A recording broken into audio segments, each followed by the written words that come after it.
السلام علیکم. We will talking about file based databases.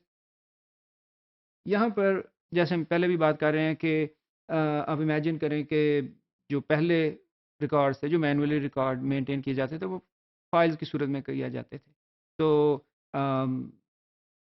اگر آپ اپنے کالج کو سوچیں کمپیوٹر سے پہلے تو اس میں کیا ہوگا کہ جو لائبریری کے لوگ ہیں ان کے پاس اپنی فائل کیبنٹس ہوں گی جس میں انہوں نے اپنی فائل سٹور کی ہوں گی. سملرلی جو ایگزامینیشن ڈپارٹمنٹ ہے ان کے پاس کیبنٹس ہوں گی جس میں انہوں نے آپ کے ریزلٹس وغیرہ مینٹین کیے ہوں گے. اسی طرح جو رجسٹریشن ڈپارٹمنٹ ہے انہوں نے اپنی فائلز رکھی ہوں گی جس میں انہوں نے آپ کا ایڈریس وغیرہ والد کیا کرتے ہیں یہ اس طرح کی انفارمیشن رکھی ہوگی. اب تینوں ڈپارٹمنٹس کے پاس اپنی اپنی فائل کیبنٹس ہیں اور انہوں نے اپنی اپنی فائلز اس میں رکھی ہوئی ہیں. تو جو شروع میں کام ہوا وہ یہ کہ ان فائلز کو ہم کاغذ سے کمپیوٹر کی فائل میں کنورٹ کر لیتے ہیں. Okay, pretty straight forward idea. یہاں پر آپ دیکھیں کہ مثلا جو رجسٹریشن کی ڈیٹا فائل بن سکتی ہے وہ کچھ ایسے بن سکتی ہے کہ اس میں ہم 6 آئٹمس پر ریکارڈ اگر ہم دیکھیں اسٹوڈنٹ کی آئی ڈی, اسٹوڈنٹ کا نام, فادر کا نام, address, phone number, date of birth. تب آپ نیچے میں نے اگزامپل کے طور پہ 3 اسٹوڈنٹس کا ریکارڈ شو کیا. تو یہ آپ سمجھیں کہ یہ جو ریکارڈ ہے یہ ایک کمپیوٹر کی فائل میں سٹورڈ ہے ایز اٹ از جس کو ہم ایکسیس کر سکتے ہیں. تو اب جو ارلیئر سسٹمز تھے اس میں یہ ہوا کہ جو اپلیکیشنز تھی وہ اس ایریا یا ڈپارٹمنٹ کے لحاظ سے تھی. تو جو لائبریری کی فائلز تھی ان کو ایکسیس کرنے کے لیے لائبریری کی اپلیکیشنز ڈیولپ کی گئی, لائبریری کے لیے پروگرام ڈیولپ کیا گیا جو کہ صرف لائبریری کی فائل کو ایکسیس کرے گا.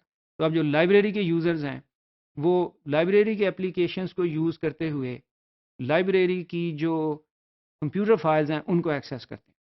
سملرلی جو ایگزامینیشن کے یوزرز ہیں وہ ایگزامینیشنز کے لیے جو پروگرام ڈیولپ کیے گئے ان کو یوز کرتے ہوئے ایگزامینیشن کی کمپیوٹر فائلز ایکسیس کرتے ہیں. And similarly registration.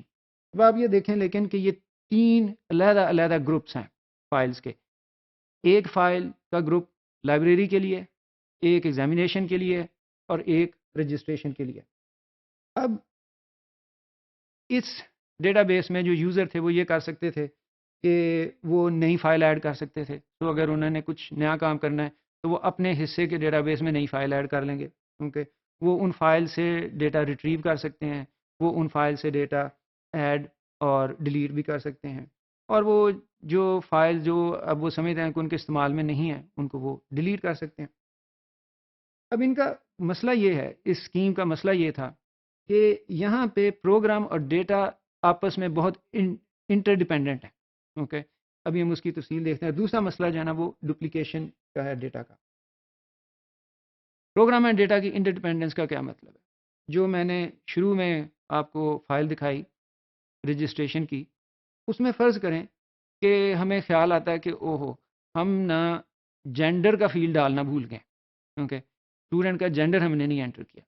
تو اب اگر ہم اسٹوڈنٹ کا جینڈر انٹر کریں نا تو جو پروگرام اس ڈیٹا فائل کو ایکسیس کرتا ہے نا اس کو بھی چینج کرنا پڑے گا کیونکہ وہ پروگرام جو ہے وہ بہت ٹائٹلی کپلڈ ہے with the structure of the file. کیونکہ جس طریقے سے اس فائل میں ڈیٹا سٹور کیا گیا ہے نا اس طریقے کا پتہ اس پروگرام کو ہے. اگر آپ وہ آرڈر چینج کر دیں ڈیٹا کا تو وہ پروگرام کام نہیں کرے گا.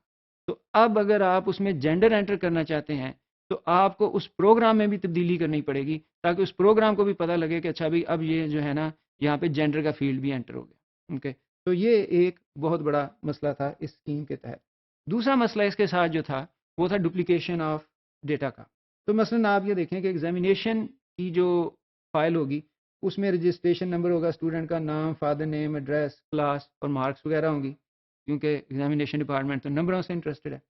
جو رجسٹریشن ڈپارٹمنٹ ہے اس کے پاس کافی ساری انفارمیشن وہی ہوگی جو ایگزامینیشن کے پاس ہے. مثلا رجسٹریشن نمبر, اسٹوڈنٹ کا نام, father's name, address, phone, date of birth, یہ والے فیلڈز ایگزامینیشن کے پاس نہیں ہے, رجسٹریشن کے پاس ہے. اب فرض کریں، فرسٹ آف آل تو یہ ہے کہ آپ یہ دیکھیں کہ ان میں سے یہ چاروں فیلڈ جو ہیں یہ ڈپلیکیٹ ہو رہے ہیں، دونوں جگہ پہ ہم ڈیٹا وہی والا انٹر کر رہے ہیں. اوکے، اس سے بھی ذرا جو بڑا مسئلہ ہے وہ یہ ہے کہ فرض کریں ان میں سے ہم ایک فیلڈ چینج کرنا چاہتے ہیں. تو فرض کریں کہ اسٹوڈنٹ نے ایڈریس چینج کیا، تو ہم ایڈریس فیلڈ چینج کرنا چاہتے ہیں. اب ہمیں یہ ایڈریس فیلڈ دونوں جگہ چینج کرنا پڑے گا. اوکے، ہمیں رجسٹریشن والی فائل میں بھی یہ چینج کرنا پڑے گا اور ایگزامینیشن والی فائل میں بھی چینج کرنا پڑے گا. اگر ہم ایک میں چینج کرتے ہیں دوسرے میں چینج نہیں کرتے تو یو کین کلیئرلی سی کہ بڑا مسئلہ ہو جائے گا. سو فار ایگزامپل اگر ہم رجسٹریشن میں چینج کر دیتے ہیں اور ایگزامینیشن میں چینج نہیں کرتے تو ایگزامینیشن ڈپارٹمنٹ جب اسٹوڈنٹ کو رزلٹ بھیجے گا وہ پرانے ایڈریس پہ بھیج دے گا کیونکہ اس کے پاس وہ چینج نہیں آئی. تو یہ جو اسکیم تھی اس میں یہ ایک بہت بڑا فلا تھا.